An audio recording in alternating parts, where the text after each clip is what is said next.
So welcome back to another Rush Duel Links video. It is now less than a month until Rush Duel Links and Seven's World is set to release, which means everyone should have already started grinding to fill up their mailbox with extra gems. But just in case, we can spend gems on the Rush Duel cards. Obviously this isn't confirmed yet, but to be as prepared as possible, we're going to make sure that we are grinding away, just play the game, level up characters as much as you can, partake in the events, and just stack up those gems in the mailbox. They will expire in a month, but we'll be able to claim them as Seven's World releases. So the last Rush Duel Links video I made, we looked at the leaks showing a bunch of skills, and a lot of those skills were referring to cards from Deck Modification Pack Shocking Lightning Attack. So we're going to take a quick look at that today and go over that set and just kind of see what cards are in there and what we can maybe expect at launch. So back on Rush Card IO, we're taking a look at Shocking Lightning Attack. Now this set is a very, very cool set. I think this set for me is when Rush really clicked as being very, very fun outside of dragons and spellcasters. The first set that we had, Hyperspeed Rush Road, didn't really give us any option to build any kind of new decks. It was always just going to be dragon spellcasters. Now dragon spellcasters are still fantastic. Dragon casters as the mixed deck is still, again, going to be almost certainly the strongest deck if released in the exact same way as we got in the physical version. But this set does give us a lot of interesting options. So if we go right down to the bottom, we'll see all the boss monsters that we have available. The Dark Magician was released here. Again, didn't really do a ton, but we have some more support cards for it. But more importantly, we have Royal Rebels Heavy Metal. This was a very, very cool card, 2500 attack, and that is one other thing we should take note of, is a lot of these boss monsters have very good stats. 2500 attack is what we're aiming for, or 2500 defense in some of these other monsters' cases. But Royal Rebels Heavy Metal, very, very good card. 2500 attack, 0 defense. During the turn, you normal summon this card by tributing a level 5 or higher monster. You can choose one face-up, level 8 or lower monster with the lowest level on your opponent's field. This card gains attack equal to that monster's attack until the end of this turn, and we destroy that monster. So, as long as the monster we're targeting is level 8 or lower, which is going to be pretty much everything up until fusions and maximums are released, we can destroy any monster that's face-up on our opponent's field, and then gain an attack boost as well. Now, the cost of this is we do have to tribute a level 5 or higher monster, but that's not too bad when we do get more Royal Rebel support, because the Royal Rebel effects are all of their boss monsters want to tribute higher level monsters to get off their effects, and thus they do get some more support cards that do make it a little bit easier to do so. But being able to pop one of your opponent's high level monsters and gain an attack boost is crazy, especially early on in Rush. This card is really, really cool on its own, and although Royal Rebels didn't do a ton on release, they're still a very, very powerful kind of rogue contender, maybe like a tier 2 deck, and very, very strong, and this card individually is just very, very powerful. So next up we have Super King Rex. Now, I am a dinosaur man, I love dinosaurs. Dinosaurs are always one of my favorites. They're not typically very good in Rush, but this is one of the times when they become okay, I guess. The Super King Rex is a 2500 attack, again, fantastic. During the main phase that you normal summon or special summon this card, send the top card of your deck to the graveyard. Special summon a level 6 or lower dinosaur type normal monster from your graveyard face up to your field. So this is a little bit tricky because we don't have a ton of dinosaur options available, but the best option is going to be Mega Zowler, which is a level 6 1800 attack monster. Now, it's not great, but being able to just summon a monster that is 1800 attack is okay. It's not going to like break the game or anything. It's not going to be like this crazy strong combo, but it's good enough to make it kind of playable. Again, I am going to be very biased here because I really do like dinosaurs, but eventually dinosaurs do get a maximum and a fusion, so I cautiously would say investing in this isn't going to be terrible because Super King Rex is half of the fusion. Next up, Dian Kito, the Boogie Master. So again, 2500 attack. We can send one card from our hand to the graveyard to gain 1000 life points. So discarding cards seems bad, but in Rush, it can actually be quite good. If our hand is full of bricks that we can't do anything with, we want to be sending them to the graveyard because we always draw up to our maximum hand size. So getting rid of those pesky level 7, level 8 monsters that are stuck on our hand is actually really, really useful. And gaining 1000 life points is never bad. This card is not good, right? I'm not going to try and pretend this card is a fantastic meta pick, but it is not terrible. 25 is decent, and its effect is not useless, which means it's okay. And it does get a very strong support card in Party Time Disco Ball, which is when your opponent normal summons a level 5 or higher monster, we can special summon an aqua type monster from our graveyard face up to our field, which means our opponent summons their boss monster. Well, guess what? We can revive our Dian Kito back from the graveyard, and we now special summoned a 2500 monster, which is really good. Next up, we have Beast Gear Emperor Catapult Kong. So this is, again, one of my favorite archetypes. The Beast Gear cards I think are really, really cool. This is a Beast Warrior type monster, and we can send up to 2 face-up Beast Warrior type monsters other than this card from your field to the graveyard to destroy defense position monsters on your opponent's field equal to the number of monsters sent to the graveyard to meet this requirement. So this effect is terrible. Realistically, you don't really want to be sacrificing 2 monsters from your field, especially since defense monsters usually have very low defense points. Now, that does sort of change in this set as we do get a couple of very high defense monsters, but most of the time you won't be using this effect, but it is good to have because there will be some situations where you will need it. But the main reason this card is really, really strong is because of the field spell that we get alongside it. So this is Apocalypse Beast Gear World. While this card is face up on the field, face up Beast Warrior, Fiends, and Machine monsters gain 300 attack. And all face up Dragon, Spellcaster, and Fairy type monsters lose 300 attack. So key thing here, Spellcasters and Dragons lose 300 attack. That now means they're quite easy to beat over, which means as long as we're playing either Beast Warriors, Fiends, or Machines, we're in a pretty good position. Now Fiends, we've already had a look at one pretty good one in our Royal Rebels Heavy Metal. This is a Fiend, so this will be gaining 300 boost, making it 2800. But also that means that our Beast Gear Emperor Catapult Kong becomes 2500 attack. Now it kind of sucks that we have to have a field spell to reach that 2500, but it does mean if we are playing the Beast Gear deck, we do get up to that 25, and if our opponent is playing Spellcasters or Dragons, we can attack over them. On top of that, we also get some more pretty good monsters, such as Beast Gear Moto Wolf, which is a 1400, but with our field spell becomes a 1700 beater. So we do get some cards to kind of support this. The other monsters are kind of weak at 12 and 11, but again, under our field spell, this becomes 15 and 14, which is fine. It's not really good, but we can make good use of them. So the next card we're going to look at is Wicked Shadow Dark Lurker.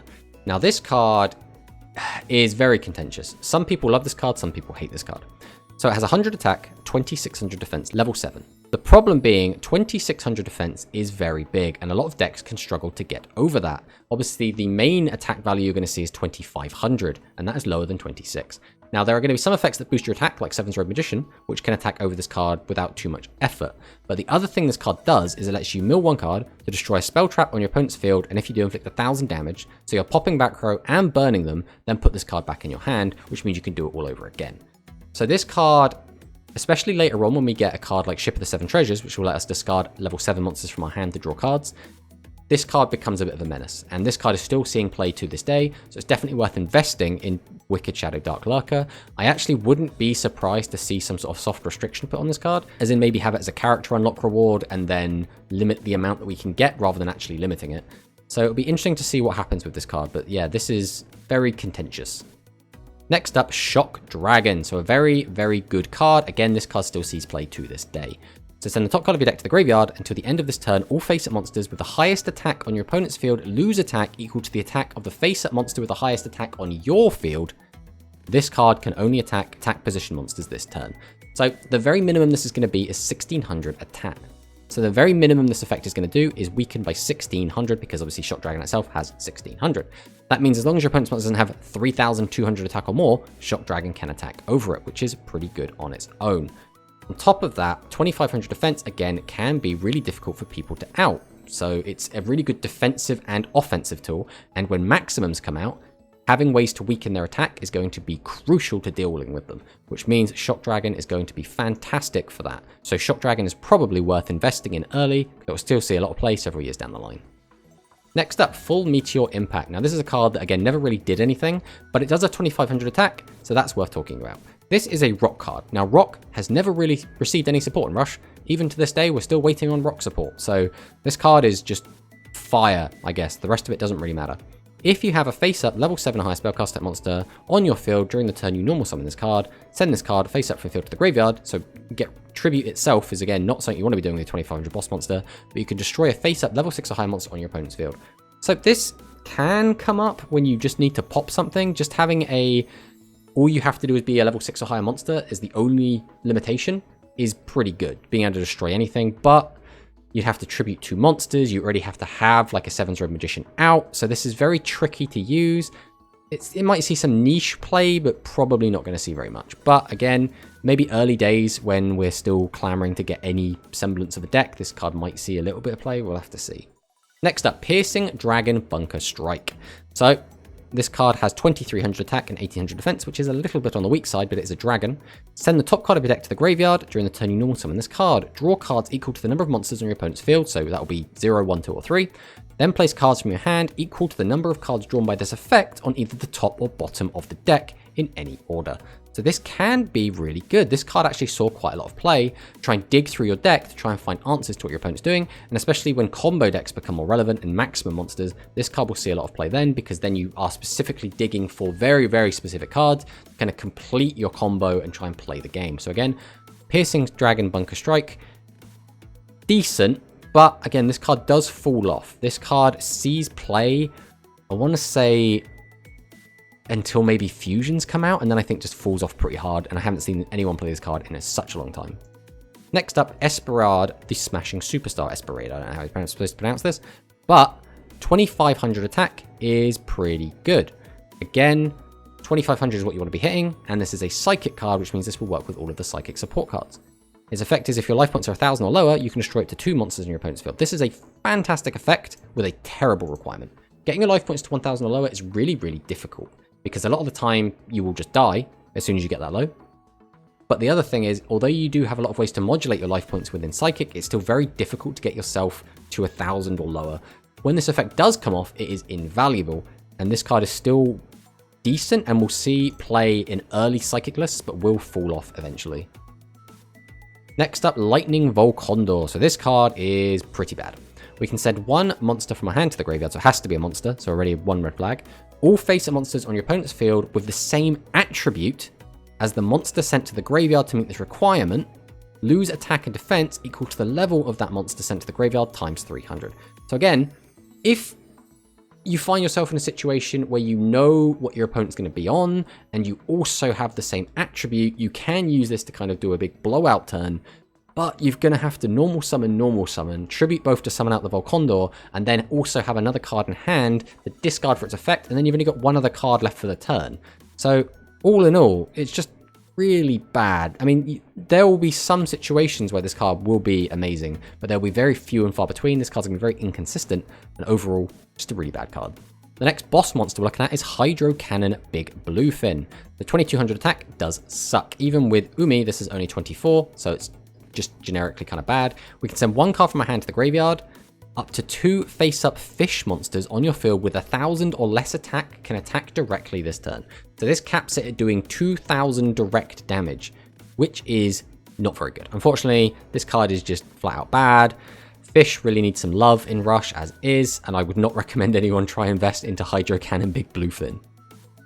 Next up, Roman Pick. This is a fantastic card that, again, still sees play to this day. This is one of the best Psychic support cards that we'll ever get. So if our life points are lower than your opponent's, you can pay 500.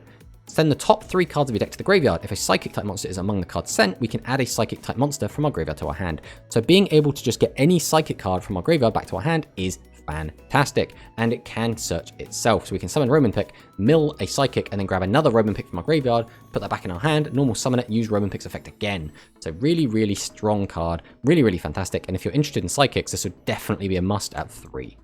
So the next Psychic support card we're looking for is Lullabind. So if you have 2 or more face-up Psychic type monsters on your field, change one face-up monster on your opponent's field to face-down defense. So again, changing a monster to defense position can be really strong. That means we'll just be able to attack over it, which is pretty good. This is like soft removal, which is going to be at a premium, especially early Rush. Next up is Raging Conspiracy. This is an interesting trap card. So this is one of the most powerful effects with one of the worst requirements. So the effect is destroy a face-up level 6 or lower monster in your opponent's field. That's pretty good. It's not going to destroy their boss monster, but we can maybe destroy the tribute fodder that they're trying to summon, but obviously our opponent's setting also doesn't work against that. But when your opponent normal summons a monster while you have 2 or more different types of normal monster on your field. So this is where this card gets a bit tricky. We have to be running normal monsters, which again, early Rush, we will be running normal monsters, so that won't be too much of an issue. But they have to be different types, which a lot of the decks are going to want to be running kind of single monotype decks. Now, it's not always going to be the case, but it's very tricky. It's a very tricky card to use, but this card can be a bit of a blowout if you can catch your opponent off guard. So the next trap card we're going to look at is Phantom Bind. So this is the first kind of generically good trap card that you can kind of play in anything. So when an opponent's monster declares an attack, the attacking monster loses attack equal to the number of monsters with its same type in your opponent's graveyard times 100. So if your opponent is on a monotype deck, you can weaken their attack by 300, 400, maybe 1000 if they've got 10 in the graveyard. Depending on how long the game goes, this card becomes even better. Obviously, if they're playing multiple different types, this card becomes a lot weaker. but this is the first kind of playable generic trap that kind of comes along. So this card might see an okay amount of play early, and at the very least can be a side deck card that if you see your opponent is playing a mono-type deck, you can bring this in and try and blow them out. Next up, we have ndez, the Fire Awakener. So it's a warrior monster, fire, 1200 attack, and we can just change a face-up defense position warrior type monster on your field to attack position. This is pretty good because this means we can tribute out summon our Yami Ruler, change it to defense for its effect, and then use ndez to change it back to attack. It's nothing special, it's nothing fantastic, but it's okay, and it'll probably see some play with Yami Ruler very early on. The next up, we'll look at Archfiend's Summoning Flute. If you have no other monsters in your field and have 3 or more normal monsters in your graveyard, we can send this card from our field to the graveyard to special summon a normal monster from your graveyard to your field of face-up defense position. So this card can be good for getting out a monster that you can tribute to summon out Royal Rebels Heavy Metal, but also this card can be good for summoning stuff like Dark Magician or just maybe Blue Eyes White Dragon. There is some stuff you can do with this card, but I'm not sure how much play it will see early. Probably a decent amount early, but it will fall off quite hard. And with that, I think that's most of the stuff we want to talk about. Sevens Road Mage is okay, but we'll see a lot more play when we get a lot more of the Sevens Road stuff down the line. The Sports Dragon Striker and Defender never really saw a ton of play. We got some of our generic kind of tribute fodder. We got some of the fairies and we got some of the aqua cards, which are okay. Yeah, there's some more dinosaur cards like Mammoth Graveyard is kind of the backup if you don't find the Mega Zowler to bring out. And then I guess there's Thousand Knives and Dark Magic Attack if you're trying to build the Dark Magician deck. The only problem with running cards like this is Dark Magician is a legend monster, which means we'll only have 1 copy of it, which means trying to play around a one-of in your deck that you can't search can be a bit tricky. Again, when this set came out, it was very, very exciting. It meant that we were able to build a lot more variety of decks. The Beast Gear deck came out as kind of a attempt to counter the Dragon and Spellcaster Menace. Psychics kind of got legs a little bit. We got the beginnings of Dinosaurs and Fiends, which were very, very interesting. Lurker, again, is a card that's going to be used so much in the future. Same with Shock Dragon. Piercing Dragon Bunker Strike, again, was a really big upgrade to the Dragon decks. There's so much this set did, especially compared to Hyperspeed Rush Road. So overall, I think if the beginning pool includes cards from the starter deck, Hyperspeed Rush Road, and Shocking Lightning Attack, it will be a lot more interesting. I think if it's just the starter decks and Hyperspeed Rush Road, that would be a lot less interesting. There'll be a lot less interesting things to do. But saying that, the strongest decks are still, again, unless anything changes, going to be the Dragon Spellcasters. So we'll have to see if any of this matters anyway. But yeah, this was just a quick look at the cards from Shocking Lightning Attack to kind of go over what we think the meta might look like early, what some of the better cards are, and we'll have to see as well how the skills mix thing up, because some of these really lackluster cards, such as maybe Hydra Cannon Big Bluefin, awful, but with the right skill, this card could excel. We'll have to see what actually ends up happening. It'll be very interesting because skills now mean that a lot of these weaker cards, such as maybe Lightning Bolt Condor, can become a lot stronger. So we'll have to see what ends up happening. I, for one, am very, very excited to see what happens, and I would love to see some of these weaker cards get some skills. You know, maybe a dinosaur skill, you know? I'm just saying, if we got some really cool dinosaur skills, I wouldn't be complaining. But yeah, thanks for watching the video, and I hope to see you all playing Rush Duel Links.